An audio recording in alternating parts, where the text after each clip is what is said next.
मैं विश्वास करता हूं कि आप लोग बहुत खुश होंगे और अच्छे से होंगे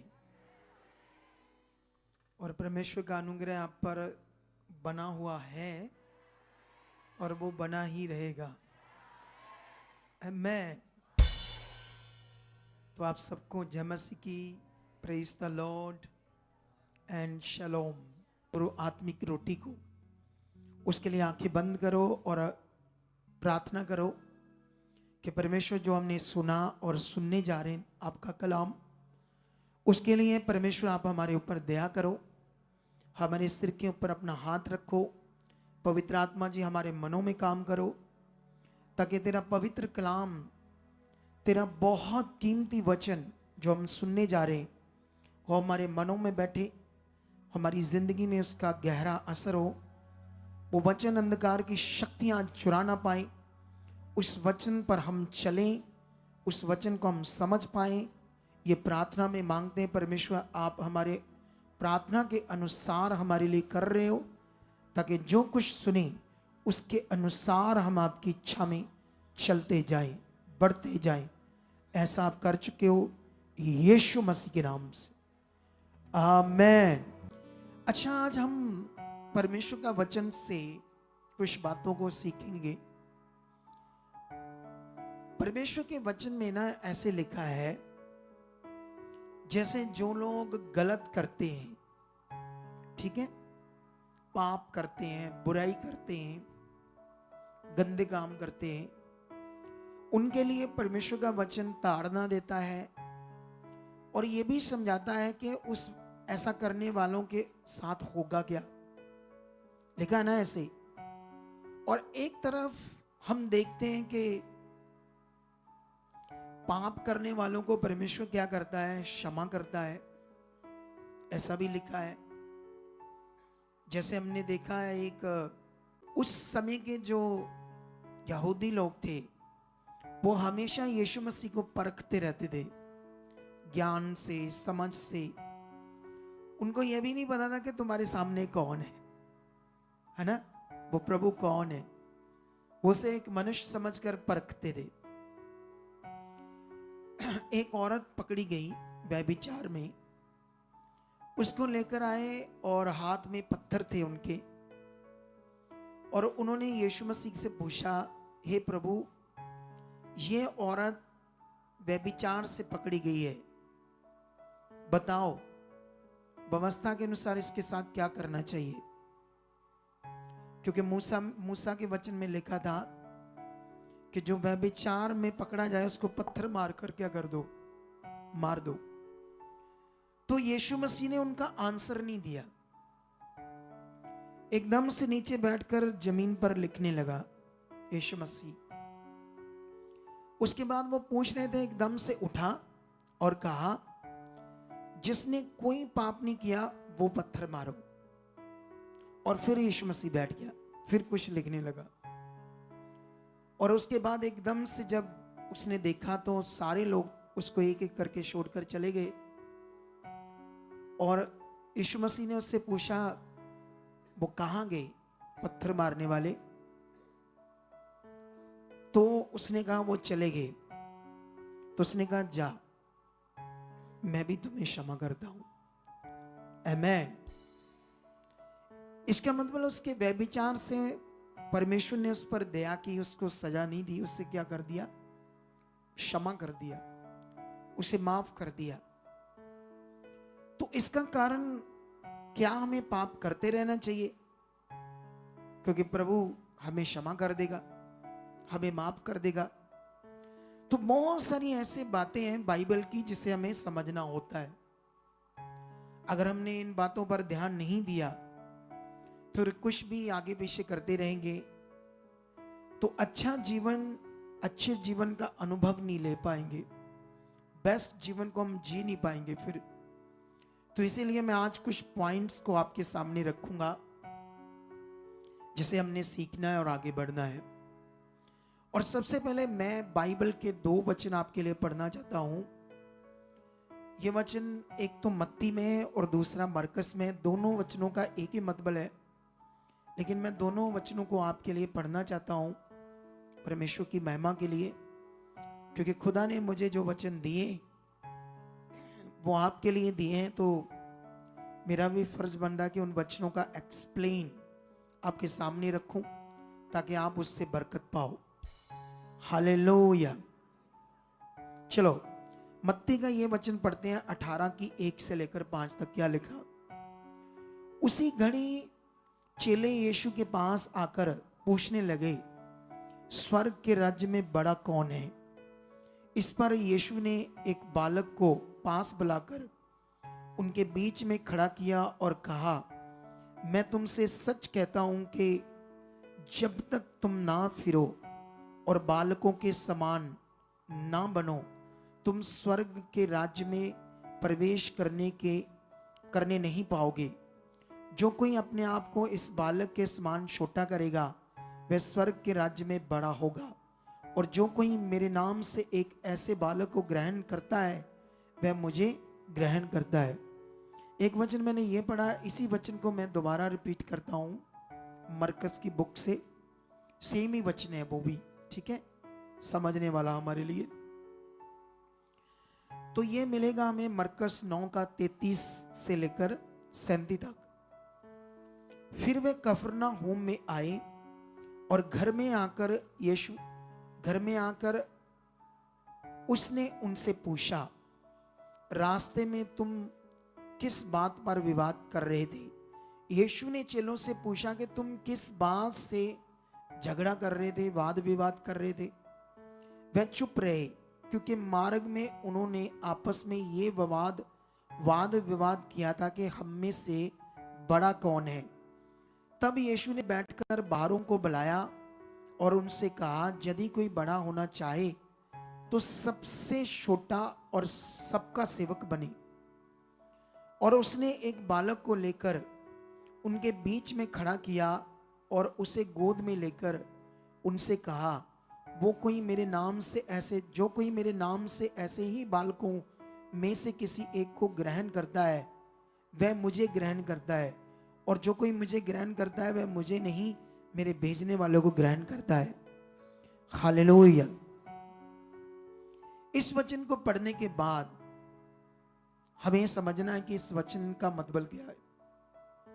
परमेश्वर हमें इस वचन से क्या समझा रहे हैं, हमारे जीवन से इस वचन का क्या महत्व है, इस वचन से हम कैसा मन बनाकर परमेश्वर की इच्छा में चले, क्योंकि वचनों का महत्व हमारे जीवन में बड़ा है। तुम्हें बाइबल पढ़नी चाहिए, अगर तुमने पढ़ना है तो कंटिन्यू पढ़ो। इसमें तो सब कुछ है, सब कुछ है इसमें, सब कुछ। हालेलुया। जो जीवन में हमें चाहिए, जो हमने करना है। तो इसीलिए मैं तुम्हें समझाता हूं इस वचन को पढ़ने का मतलब क्या है हमारे लिए। इस वचन को पढ़ने का मतलब यह है, जब चेलों में ये झगड़ा हो रहा था कि हम में से कौन बड़ा है, जहां कोई बड़ा बनना चाहता है या अपने आप में ये मन रखता है कि मैं बड़ा हूं, ये बात को ध्यान दो। तो यीशु मसीह ने कहा उनसे, एक बालक को पकड़कर कहा, तुम ऐसे बनो, एक बच्चे जैसे बनो। तुम जानते हो यीशु मसीह ने एक बच्चे का उदाहरण क्यों दिया? तुम कभी बच्चों को देखना, बैठा देना 2-4 बच्चों को, कभी कभी ना वो इतनी जोर से कुछ मार देंगे, लहू निकाल देंगे झगड़ा करके, बच्चे छोटे छोटे, और 5 मिनट में फिर खेलेंगे, उन्हीं से खेलेंगे, उन्हीं से प्यार करेंगे। बच्चे ऐसे होते हैं, क्योंकि वो झगड़े करने का मतलब अचानक पता नहीं दिमाग में क्या आया, क्योंकि कुछ भी आया गया, ऐसा किया, लेकिन चंद मिनटों के बाद वो आपस में क्या करेंगे? उनके अंदर विरोध ऐसा चीज नहीं होती। ये यीशु मसीह ने सिखाया कि तुम अगर बड़ा बनना चाहते हो तो सबसे पहले इस बच्चे के समान बनो। और यीशु मसीह ने यह भी कहा, जो स्वर्ग के राज्य में बड़ा होना चाहता है वो अपने आप को सबसे क्या करो? छोटा करो। तो इस ज्ञान से हमें क्या समझ आती है? हमने हमेशा अपने आप को दीन रखना है, नम्र रखना है। हालेलुया। आप जानते हो ना, जैसे एक दुनिया में मान लो दुनिया में बहुत सारे अगुए हैं परमेश्वर का प्रचार करने वाले, उनमें से कुछ अगुए ऐसे हो सकते हैं जो बहुत एजुकेटेड है, बहुत बुद्धिमान है, लेकिन उनसे भी बुद्धिमान साइंटिस्ट है जो कितनी चीजों की खोज करके बनाकर चंद्रमा तक पहुंच जाते हैं। क्या क्या मेडिकल साइंस है, क्या क्या वो कर रहे हैं। मैंने एक ना अमेरिका का एक पोस्ट पढ़ी, एक बच्चे का गला कट गया पूरा, तो उन्होंने क्या किया, उस बच्चे की गर्दन को दोबारा सर्जरी करके सेट कर दिया और बच्चा अब जिंदा है। पूरा धड़ से अलग हो गई थी उसकी गर्दन। एक गर्दन धड़ से अलग होने के बाद भी मेडिकल साइंस ने इतनी उन्नति तरक्की की कि उसका सिर जोड़ दिया। हालेलुया। लेकिन ये बात याद रखो, हम जो परमेश्वर के लोग हैं, दुनिया के पास भी बड़ी बुद्धि और समझ है, उनके हिसाब से जो उनका समझ है, फील्ड है, प्रोफेशन है, उनके अनुसार। लेकिन जो परमेश्वर के लोग हैं वो दुनिया से डिफरेंट और अलग किए हुए लोग हैं। उन है ना, जब हम बाइबल में पढ़ते हैं जो बुरा करते हैं, गलत करते हैं, उनके लिए 3 पार्ट में पढ़ते हैं, 3 पार्ट में। एक तो ये भी पढ़ते हैं कि उनको क्षमा करो। बाइबल में बहुत सारे ऐसे वचन हैं जो उनको क्षमा करने के लिए बात करते हैं। बाइबल में बहुत सारे ऐसे वचन हैं जो उनको ताड़ते हैं, उनके पाप को बताते हैं ऐसे वचन। हालेलुया। कितने लोगों को समझ आ रही है? एक वो भी वचन है जिसमें परमेश्वर भी उन्हें क्षमा करता है, परमेश्वर भी क्षमा करता है, और हमें भी क्षमा करने के लिए वर्ड है बहुत सारे। और ऐसे वचन भी है जिसमें उनके लिए बड़ी ताड़ना है, ताड़ना। अब तीनों तरफ वचन है तो हमें क्या करना चाहिए? तीनों तरफ वचन तो है, तो फिर हमें क्या करना चाहिए? क्या करना चाहिए? झगड़ा करना चाहिए, ताड़ना चाहिए, क्या करना चाहिए? ये सारी चीजें बहुत इंपॉर्टेंट है अकॉर्डिंग टू बाइबल। शमशून को परमेश्वर ने उससे मां के गर्भ से ही अभिषेक कर दिया था। अभी वो पृथ्वी पर जन्म भी नहीं लिया उसने, मां के गर्भ से उसको अभिषेक कर दिया, और उसके ऊपर बल के साथ आपके अंदर आत्मा उतरता था उसके ऊपर। वो हथियारों से लैस आते थे, और ये जानवर की हड्डी से लड़कर हजारों को खत्म कर देता है, इतना बल से आत्मा उतरता है। लेकिन अब सोचने वाली बात है, इतना जब बल के साथ उसके ऊपर आत्मा उतरता है, उसके बारे में क्यों लिखा गया? ताकि हम समझ सकेंगे वो पाप में गिरा, वो व्यभिचार में गया। परमेश्वर का नबी होने के बावजूद, उसका नजीर होने के बावजूद उसका पतन हुआ, वो नष्ट हुआ। दुश्मनों ने पकड़कर गर्म सरिये से उसको आग में, सरिये को तपाकर उसकी आंख में डाल दिया, सरिया दोनों में।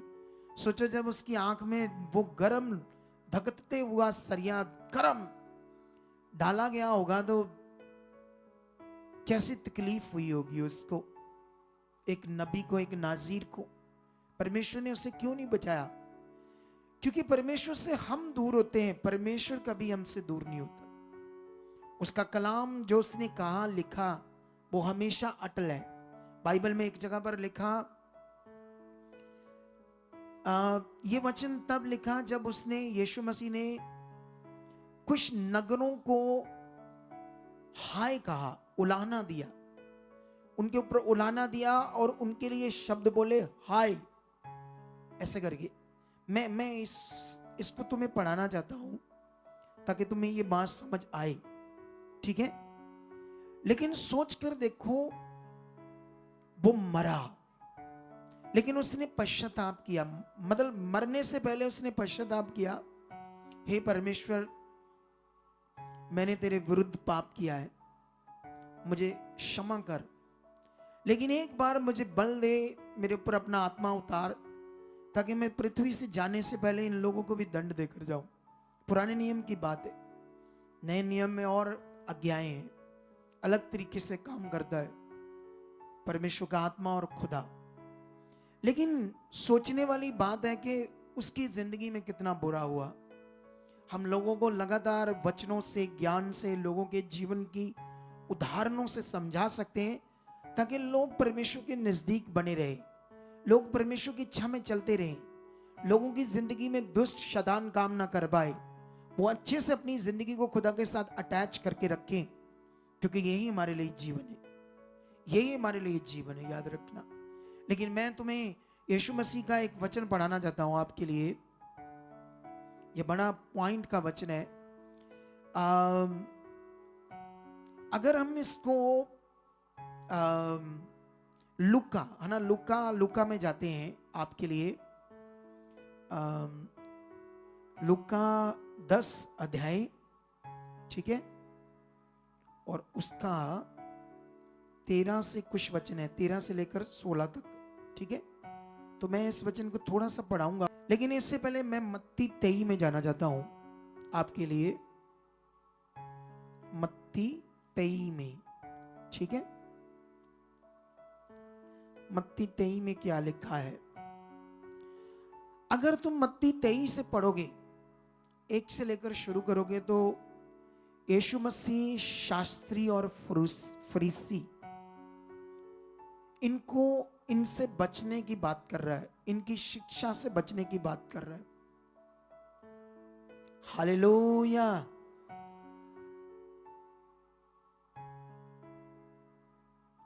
ऊंचा बोलो हालेलुया। हमारे साथ कौन है? खुदा है हमारे साथ, इसलिए चिंता करने की जरूरत नहीं है। अब यहां पर सीखने वाली बात क्या है? यीशु मसीह शास्त्री और फरीसियों से चौकस रहना और परे रहने की बात कर रहा है, उनकी शिक्षा से। अगर तुम 23 अध्याय पढ़ोगे लगातार, इससे आगे आगे पढ़ते जाओ, और फिर 13 से स्टार्ट होता है, 13 से लेकर 36 तक अगर कंटिन्यू पढ़ोगे आप, तो यीशु मसीह ने शास्त्रियों और फरीसियों के ऊपर ऐसे शब्द यूज किया, तुम पर हाय। बोलो, चलो थोड़ा सा पढ़ते हैं 13 से लेकर। हे कपटी शास्त्री और फरीसियों, तुम पर हाय, तुम मनुष्यों के लिए स्वर्ग के राज्य का द्वार बंद करते हो, ना तो स्वयं ही उसमें प्रवेश करते हो और ना उसमें लोगों को प्रवेश करने देते हो। हे कपटी, हे शास्त्रियों और फरीसियों, तुम पर हाय। तो ऐसे करके यीशु मसीह वो क्या गलत करते थे, उनकी बातों को लेकर उन पर हाय शब्द यूज करते थे। ये हाय शब्द क्या है? अगर इसको और हिंदी में समझें तो तुम्हारा नाश होगा, तुम नष्ट होंगे। हाय शब्द का मतलब क्या है? तुम क्या होंगे? नष्ट होंगे, तुम नाश हो जाओगे। अगर इसको मैं पंजाबी में बोलूं हाय को, तो ये शब्द अजीब है, लेकिन क्या बोलना चाहिए मुझे, सच्ची थोड़ा सा अजीब शब्द है पंजाबी का शब्द, बेड़ा गर्क। बोलो, ये कौन सा शब्द है? तुम्हारा बेड़ा गर्क हो जाएगा, जिसका मतलब तुम खत्म हो जाओगे, तुम नष्ट हो जाओगे, ठीक है। लेकिन यीशु मसीह ने ये शब्दों को क्यों यूज किया? सीखने के लिए, हमें झगड़ा करने के, वाद विवाद करने के लिए नहीं कि तुम भी एक दूसरे से ऐसे ही झगड़ा करो। ये यीशु मसीह ने ऐसे यूज किया इन शब्दों को, ताकि आने वाली दुनिया जो विश्वास करेगी, उनको ये बात समझ आ जाएगी कि जो लोग गलत करेंगे उनके साथ होगा क्या। क्योंकि जो न्याय करने का काम है वो परमेश्वर का है। हालेलुया। किसका काम है? मनुष्य का काम नहीं है। न्याय खुदावंद ने करना है हर मनुष्य का, सारी दुनिया के लोगों का। इसीलिए हमें समझना पड़ेगा हमें क्या करना है। परमेश्वर ने हर तरफ से हमें समझाया है वचन के अंदर, ना वाद विवाद ना करो, तुम एक दूसरे को दोषी मत ठहराओ, तुम एक दूसरे पर दोष मत लगाओ। ऐसे बहुत सारा ज्ञान, बहुत सारी बातें। जानते हो हम आत्मा में कैसे बढ़ेंगे? आप जानते हो आत्मा को शोकित हम कैसे करते हैं? जो आत्मा आपको दिया गया वो कैसे शोकित होता है आपके जीवन से। शोकित होने का मतलब समझते हो? शोकित जैसे बहुत नाराज होना, शोकित होना मतलब नाराज हो जाना, ऐसे उसको उसके दिल को दुखी करना है ना। मैं ये समझा रहा हूं आपको, जब हम कुछ गलत चीजें करते हैं, पाप करते हैं, व्यभिचार करते हैं, गंदी वीडियोस देखते हैं, लड़ाई झगड़ा करते हैं, झूठ करते हैं, झूठ बोलते हैं, चोरी करते हैं, धोखा करते हैं, तो उस समय पवित्र आत्मा हमसे शोकित होता है, नाराज होता है, दुखी होता है। लेकिन परमेश्वर हमें ये सब बातें क्यों समझाते हैं? ताकि हम ऐसा ना करें। हम वो करें जैसे जैसे कोई भी मनुष्य है, वो अपने जीवन से क्या चाहता है? वो अपने लिए क्या चाहता है? मेरे लिए सब कुछ अच्छा हो। वो ये नहीं चाहता मेरे लिए कोई बुरा करे, बुरा बोले। कोई भी नहीं चाहता इस दुनिया में, कोई मनुष्य नहीं चाहता कि मेरे लिए कोई बुरा बोले या मेरे साथ कोई बुरा हो या मेरे साथ कुछ गलत हो। वो चाहता मेरे लिए अच्छा हो, सब कुछ बेटर हो, बढ़िया हो। इसीलिए कभी कभी गलत लोगों को समझाओगे ना तो उनको क्या आता है? गुस्सा। क्योंकि वो शरीर में है, गलत भी करके, गलत चीजें करके भी क्या करते हैं? गुस्सा करते हैं। इसीलिए सब बातों में ध्यान देना क्या है? जरूरी है हमें। हालेलुया। और अगर तुम लोगों ने इन बातों पर ध्यान दिया तो तुम बहुत बरकत पाओगे, तुम एक जबरदस्त जीवन जियोगे, तुम्हारी जिंदगी में बीमारियां नहीं रहेंगी। हालेलुया। तुम्हारी जिंदगी में बीमारियां नहीं रहेंगी। ठीक है। अब यीशु मसीह ने गलत लोगों को करने के लिए क्या बोला? हाय। एक वचन और पढ़ते हैं लूका से आपको समझाने के लिए। ठीक है। ये लूका का वचन 10 अध्याय में हम जाएंगे फिर से उसी वचन में, और 10 का 13 से पढ़ेंगे। लिखा, हाय खुराजीन, हाय बैतसैदा, जो सामर्थ के काम तुम में किए गए, यदि वे सूर और सैदा में किए जाते तो टाट ओढ़कर और राख में बैठकर कब तक मन फिराते। परंतु न्याय के दिन तुम्हारी दशा से सूर और सैदा की दशा अधिक सहने योग्य होगी। हे कफरनहूम, क्या तू स्वर्ग तक ऊंचा किया जाएगा? तू तो अधोलोक तक नीचे किया जाएगा। जो तुम्हारी सुनता है वह मेरी सुनता है, और जो तुम्हें तुच्छ जानता है वह मुझे तुच्छ जानता है, और जो मुझे तुच्छ जानता है वह मेरे भेजने वाले को तुच्छ जानता है। हालेलुया। यहां पर उन नगरों को यीशु मसीह ने कहा हाय, जिन्होंने चिन्ह चमत्कार देखे और फिर भी मन नहीं फिराया, विश्वास नहीं किया, परमेश्वर की ओर नहीं चले।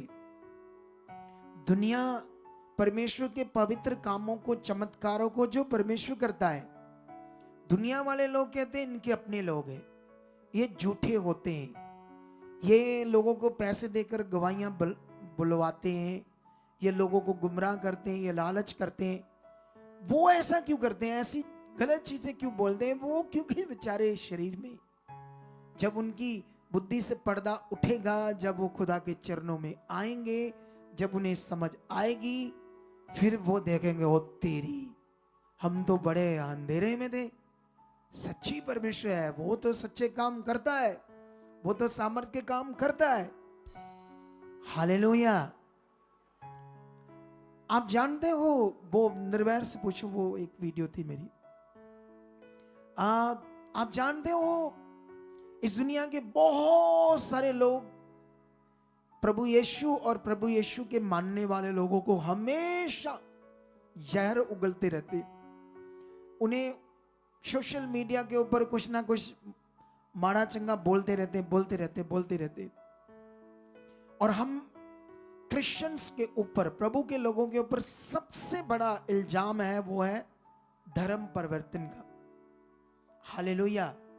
अब तो सरकारें भी पीछे पड़ गई है ना इस काम में, कि ये लोग धर्म परिवर्तन करते हैं, हम कानून लाएंगे, ये करेंगे, वो करेंगे। अच्छा चलो, एक ना आदरणीय मुख्यमंत्री आदित्य योगीनाथ, उनकी ना एक वीडियो देखते हैं, छोटा सा क्लिप है, छोटा सा, लाओ दिखाओ क्या है वो।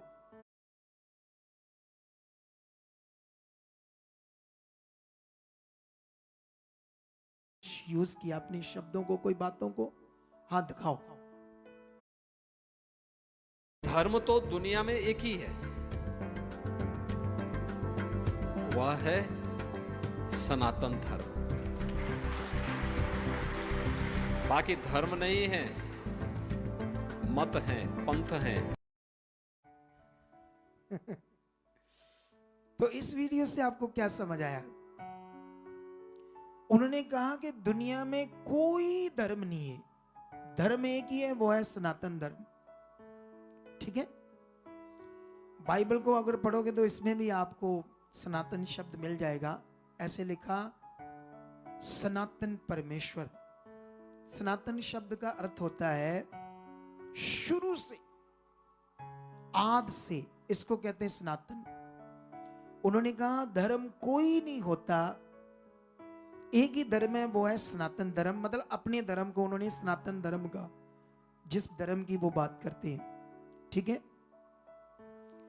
अब सोचने वाली बात है कि हमारा साथ दे दिया है आदरणीय मुख्यमंत्री ने अपने शब्दों से, अपनी डिक्लेरेशन से। और अन्य धर्मों के लोग जो हमेशा प्रभु के लोगों को बोलते ये धर्म बदलते, धर्म बदलते, तो भाई आपने ये सिद्ध कर दिया कि धर्म तो होता ही नहीं, तो हम कैसे बदल सकते हैं? बोलो, इसका मतलब हम, ये जो कुछ लोगों ने क्रिश्चियन कहकर, क्रिश्चियनिटी कहकर इसको धर्म बना दिया है, एक्चुअली ये सत्य का मार्ग है, एक जीवन का मार्ग है। इसमें लोग अगर विश्वास, तो मुख्यमंत्री हमारे आदरणीय आदित्य योगीनाथ जी, धन्यवाद आपका। आपने ये अपने शब्दों से हमारे लिए बहुत पक्ष दिया कि हम धर्म नहीं बदल सकते किसी का, क्योंकि धर्म कोई होता ही नहीं। हालेलुया। और सच्ची ये धर्म है ही नहीं क्रिश्चियनिटी, ये एक सच्चाई का मार्ग है, ये अनंत जीवन का मार्ग है। इसलिए अपने मन को और पक्का करो। लेकिन यहां पर हम बात कर रहे थे बाइबल के अंदर, क्योंकि न जाने कब आप, एक वचन को पढ़ता हूं मैं आपके लिए, लुका से, लुका 17 अध्याय में। ठीक है, 17 का 1 से शुरू कर देते हैं। क्या लिखा है? फिर यीशु ने अपने चेलों से कहा, ये 4 तक है, लुका 17 अध्याय 1 से लेकर 4 तक। फिर यीशु ने अपने चेलों से कहा, हो सकता है कि ठोकरें ना लगे, परंतु हाय उस मनुष्य पर जिसके कारण वह ठोकरें आती है। जो इन छोटे में से किसी एक को ठोकर खिलाता है, उसके लिए भला होता कि चक्की का पाट उसके गले में लटकाया जाता और वह समुद्र में डाल दिया जाता। सचेत रहो, यदि तेरा भाई अपराध करे तो उसे समझा, और यदि पछताए तो उसे क्षमा कर। यदि दिन भर में वह 7 बार तेरा अपराध करे और 7 बार तेरे पास फिर आकर मैं पछताता हूं, मतलब ऐसा कहे, तो उसे क्षमा कर। हालेलुया। इस बात पर ध्यान दो, ये बहुत बड़े वचन है। यीशु मसीह ने अपने शब्दों में बहुत कठोर शब्द यूज किए। तुम जानते हो, दुनिया में एक मनुष्य जो पैदा हुआ है, उसका मोक्ष पाना, मतलब हमेशा के लिए जीवन में प्रवेश करना, जानते हो कितना कीमती है? बाइबल के बहुत सारे वचन आप पढ़ोगे तो वहां पर आपको समझ आएगा एक नरक की आग में जाना, नरक में प्रवेश करना, है ना। यीशु मसीह ने कहा, यह वचन मैं तुम्हें पढ़ाना चाहता हूं यहां से, ताकि तुम्हें यह बात समझ आए। यीशु ने नरक की बात जो की है ये कितनी भयानक है, ठीक है, और हमारे लिए क्यों समझनी है यह बात। हालेलुया। आपने ये अपने शब्दों से हमारे लिए बहुत पक्ष दिया कि हम धर्म नहीं बदल सकते किसी का, क्योंकि धर्म कोई होता ही नहीं। हालेलुया। और सच्ची ये धर्म है ही नहीं क्रिश्चियनिटी। ये एक सच्चाई का मार्ग है, ये अनंत जीवन का मार्ग है। इसलिए अपने मन को और पक्का करो। लेकिन यहां पर हम बात कर रहे थे बाइबल के अंदर, क्योंकि न जाने कब आप, एक वचन को पढ़ता हूं मैं आपके लिए, लुका से, लुका 17 अध्याय में, ठीक है, 17 का 1 से शुरू कर देते हैं। क्या लिखा है? फिर यीशु ने अपने चेलों से कहा, ये 4 तक है, लुका 17 अध्याय 1 से लेकर 4 तक। फिर यीशु ने अपने चेलों से कहा, हो सकता है कि ठोकरें ना लगे, परंतु हाय उस मनुष्य पर जिसके कारण वह ठोकरें आती है। जो इन छोटे में से किसी एक को ठोकर खिलाता है, उसके लिए भला होता कि चक्की का पाट उसके गले में लटकाया जाता और वह समुद्र में डाल दिया जाता। सचेत रहो, यदि तेरा भाई अपराध करे तो उसे समझा, और यदि पछताए तो उसे क्षमा कर। यदि दिन भर में वह 7 बार तेरा अपराध करे और 7 बार तेरे पास फिर आकर मैं पछताता हूं, मतलब ऐसा कहे, तो उसे क्षमा कर। हालेलुया। इस बात पर ध्यान दो, यह बहुत बड़े वचन है। यीशु मसीह ने अपने शब्दों में बहुत कठोर शब्द यूज किए। तुम जानते हो, दुनिया में एक मनुष्य जो पैदा हुआ है, उसका मोक्ष पाना, मतलब हमेशा के लिए जीवन में प्रवेश करना, जानते हो कितना कीमती है। बाइबल के बहुत सारे वचन आप पढ़ोगे तो वहां पर आपको समझ आएगा, एक नरक की आग में जाना, नरक में प्रवेश करना, है ना। यीशु मसीह ने कहा, यह वचन मैं तुम्हें पढ़ाना चाहता हूं यहां से, ताकि तुम्हें यह बात समझ आए। यीशु ने नरक की बात जो की है ये कितनी भयानक है, ठीक है, और हमारे लिए क्यों समझनी है यह बात। हालेलुया। तो इसको मैं तुम्हें समझाता हूं ताकि तुम्हें समझ आए। इसके लिए मैं मरकस में चला गया हूं 9 अध्याय में, और उसका 9 का 42 से लेकर 50 तक लगातार पढ़ूंगा। जो कोई इन छोटों में से जो मुझ पर विश्वास करते हैं किसी को ठोकर खिलाए तो उसके लिए भला यह है कि बड़ी चक्की का पाट उसके गले में लटकाया जाए और वह समुद्र में डाल दिया जाए। यदि तेरा हाथ तुझे ठोकर खिलाए तो उसे काट डाल। टुंडा होकर जीवत में प्रवेश करना तेरे लिए भला, इससे भला है कि तू 2 हाथ रहते हुए नरक की आग में डाला जाए, जो कभी बुझने की नहीं, जहां उनका कीड़ा मरता और आग नहीं बुझती। यदि तेरा पाँव तुझे ठोकर खिलाए तो उसे काट डाल। लंगड़ा होकर जीवन में प्रवेश करना तेरे लिए इससे भला है कि तू 2 पाँव रहते हुए नरक में डाला जाए, जहां उनका कीड़ा नहीं मरता और आग नहीं बुझती। यदि तेरी आंख तुझे ठोकर खिलाए तो उसे निकाल डाल। काना होकर परमेश्वर के राज्य में प्रवेश करना तेरे लिए इससे भला है कि तू 2 आंख रहते हुए नरक में डाला ना जाए, जहां उनका कीड़ा नहीं मरता और आग नहीं बुझती। क्योंकि हर एक जन आंख से नमकीन किया जाएगा और नमक अच्छा है। यदि नमक का स्वाद जाता रहे तो उसे किस से नमकीन करोगे? अपने में नमक रखो और आपस में मिलाप से रहो। हालेलुया। इन वचनों में बड़ी समझ है, बहुत डीपली बातें। टाइम इतना लंबा नहीं है कि मैं इसको बहुत डिटेल से समझा सकूं, लेकिन फिर भी कोशिश करता हूं 2-3 मिनटों के अंदर इसे समझाने की। सोचो, यीशु मसीह ये ज्ञान, ये सच्चाई क्यों बता रहे हैं? आप जानते हो, जब हम गंदी वीडियो देखते हैं, ठीक है, तो आपकी आंख क्या कर रही है? पाप कर रही है। जब आप YouTube पर जाओ, कुछ भी खोलो, औरतें गंदी नजर आ जाएंगी आपको। बहुत कुछ है दुनिया में। ये जो गंदी वीडियो बनाते, गंदी चीजें करते, ये शैतान के गुलाम है, और ये दूसरों को ठोकर खिलाने के लिए शैतान उन्हें यूज करता है, ठीक है।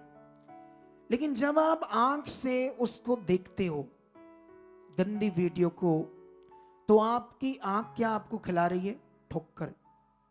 बोलो, खिला रही है, नहीं खिला रही? तो जब ये आप कर रहे हो, तो यीशु मसीह ने कहा, जब किसी को गंदी नजर से देखना, तो उस आंख को निकाल डाल। ये फिगरेटिवली वचन है आपके लिए। इन वचनों का महत्व इसलिए है ताकि हम ऐसा ना करें और मन फिराएं और परमेश्वर की इच्छा में चले। उसने कहा, तुम्हारा 2 आंख के साथ नरक की आग में सड़ना, जहां तुम्हारा कीड़ा मरता नहीं और आग बुझती नहीं, इसलिए तुम्हें एक आंख से स्वर्ग में प्रवेश करना तुम्हारे लिए भला है। तुम्हारा हाथ अगर पाप करता है, औरतें हाथ से व्यभिचार करती, बंदे हाथ से व्यभिचार करते, उस हाथ को काट डाल, ताकि तुम एक हाथ से स्वर्ग में प्रवेश कर 2 हाथ से नरक में जाना, जहां तुम कीड़ा मरता नहीं और आग बुझती नहीं। ये सब वचन क्या हमें समझा रहे हैं? इन वचनों से हम क्या सीखते हैं, समझते हैं? यीशु मसीह ने ऐसे क्यों कहा? ठोकरों का लगना अवश्य है, लेकिन हाय उस पर जो ठोकर खलाए।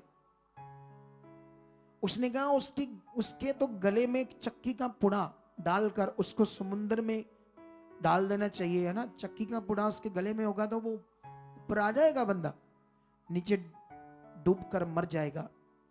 इतने कठोर शब्द यूज करने का मतलब क्या है? इसका मीनिंग है, देखो, अगर ऐसा मनुष्य जिंदा है तो वो कितने ऐसे लोगों को स्वर्ग जाने में, प्रवेश करने में ठुकर दे सकता है, जिससे लोग स्वर्ग ना जा पाए। एक बंदे के कारण 100 बंदे अगर नाश हो गए, तो इससे अच्छा यीशु मसीह का कहना कि उस बंदे के साथ ऐसा करो। लेकिन ये सिर्फ सीख है, ऐसा हम नहीं करेंगे, और ना ही हमें वचन अनुमति देता है। सिर्फ हमारे लिए इस शिक्षा को समझने का मतलब ये बड़ा विषय है कि मनुष्य का स्वर्ग जाना, परमेश्वर से मिलाप करना, परमेश्वर की इच्छा में चलना, मोक्ष पाना कितना कीमती है। हालेलुया। कितने लोगों को बात आज समझ आ रही है? बाइबल के अंदर वचन हर तरफ से मनुष्य उसको अपनी ढाल बना सकता है, लेकिन मनुष्य अगर बलीवर्स वचन को ढाल बनाकर कुछ भी करें, कुछ भी अपने आप को बड़ा बताएं या कुछ भी बोलें, ये बिल्कुल भी अच्छा नहीं है। इसलिए हमें भला मन बनाना चाहिए, हमें दूसरों को क्षमा करना चाहिए, आगे बढ़ना चाहिए, लोगों के लिए प्रार्थना करना चाहिए। हालेलुया। कितने लोगों को समझ आ रही है? अगर आपके सामने कुछ बड़े गलत लोग हैं तो आप भी उनके लिए प्रार्थना करो। और मैं लास्ट में एक तुम्हें उदाहरण देता हूं, एक बड़ी पावरफुल उदाहरण। एक गुरु था, गुरु, उसका एक शिष्य था। गुरु हमेशा उसे कई ना कई एग्जाम्पल देकर समझाता था ताकि उसका जीवन एक स्वच्छ, पवित्र और एक सिद्ध बने। एक बार गुरु और चेला दोनों एक पतंग पकड़ते हैं और गुरु कहता है, पतंग उड़ा। जब वो बहुत उड़ाता है पतंग और काफी ऊपर चले जाती है, और चेला कहता है कि मैं सोच रहा हूं इस पतंग के बारे में कि ये जो मैंने धागा पकड़ा हुआ है इससे ये बंधा हुआ है, और ये मैं सोच रहा हूं ये और आगे जा सकता है, लेकिन ये बंधा हुआ है। ये जैसे गुलामी में मैं सोचता हूं अगर धागा तोड़ दिया जाए तो ये आजाद हो जाएगा, ये पतंग आजाद हो जाएगी। तो उसने कहा ठीक है तोड़ दो, गुरु ने। और जैसे तोड़ा एक बार तो हवा से आगे गई, उसके बाद वो आगे पीछे होते होते झाड़ियों में जाकर वो पतंग गिर गई और फट गई, खत्म हो गई। फिर उसने उसको समझाया गुरु का होना, अगुए का होना, पासवान का होना, उसके बीच में एक डोर, एक धागे का मतलब अनुशासन, अधीनताई, एक रिश्ता अगर बना रहेगा तो वो और ऊपर जा सकता है। अगर वो टूट जाएगा धागा तो इसी तरह जैसे ये पतंग नष्ट हुई वो लोग नष्ट हो जाएंगे। इसीलिए बाइबल में बड़े खूबसूरती से ये वचन लिखा है कि अपने अगुओं के क्या रहो, अधीन। अधीन का मतलब ये नहीं गुलाम, अधीन का मतलब ये नहीं कि वो तुम्हें अपनी गुलामी में रखना चाहते हैं। परमेश्वर ने हमें आजाद किया है। अधीन का मतलब होता है आज्ञाकारी, ताकि हम आज्ञाकारी करके परमेश्वर के साथ बढ़ सके। सांस तुम ले रहे हो, अपनी नींद ले रहे हो, तुम अपना जीवन जी रहे हो, लेकिन अगुए के साथ एक रिश्ता, एक अधीनताई का मतलब जब वो आपको ज्ञान दे रहा है, जब आपको सिखा रहा है। अगर आप गलतियां करते हो तो वो कुछ डांट है हमारे लिए, तो वो हमारे लिए सीख है ताकि हम बहुत आगे जाएं।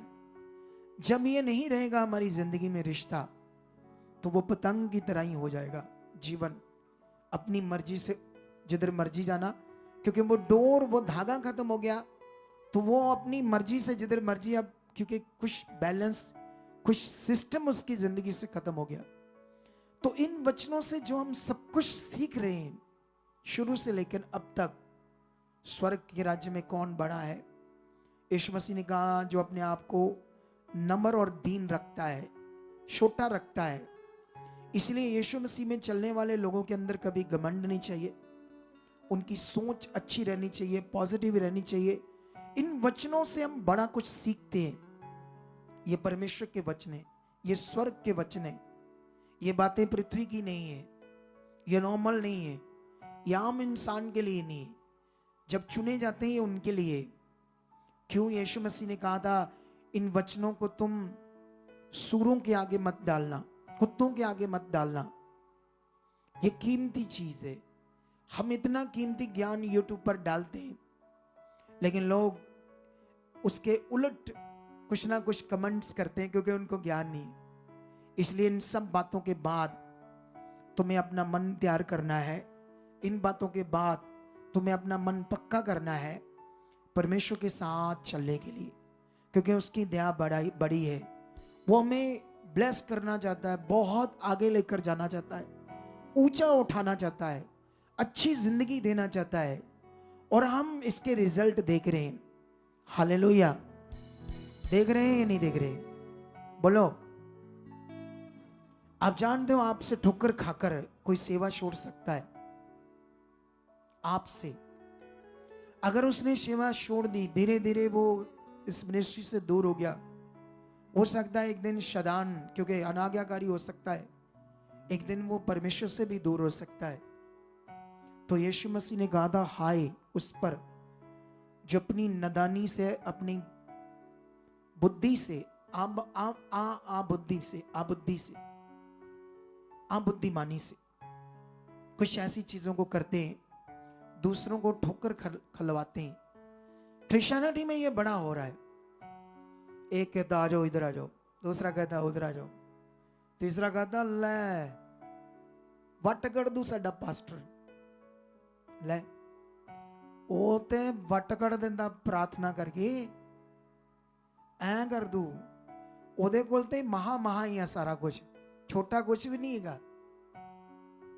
बोलो। वो महा ऐसी चीजें उसके पास। ये सारी गड़बड़ है। इसको बोलते हैं लैक ऑफ नॉलेज है लोगों के पास, विचारों के पास।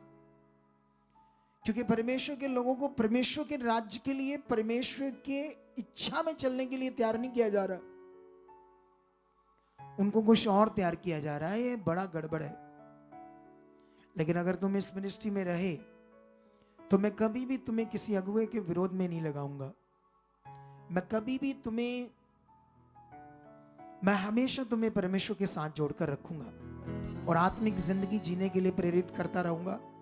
अगर तुम इसको पकड़कर चलते रहे तो तुम बेस्ट जीवन जियोगे, जबरदस्त जीवन जियोगे।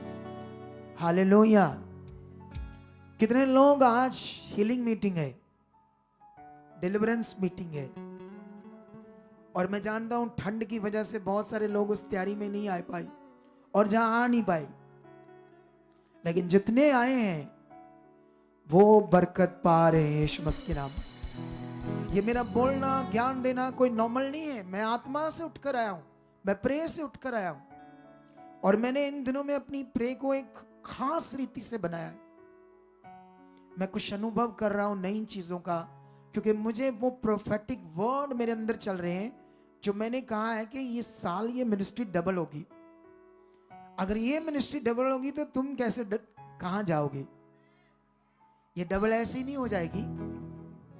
इसके लिए कुछ बातों को ध्यान रखना पड़ेगा। तुम चाहते हो मैं आगे बढ़ूं, तुम चाहते हो मैं बड़ी बरकत पाऊं, तुम चाहते हो मैं बड़ी आशीष पाऊं, तो फिर सोचो, विचारो, ज्ञान को समझो, गवाही को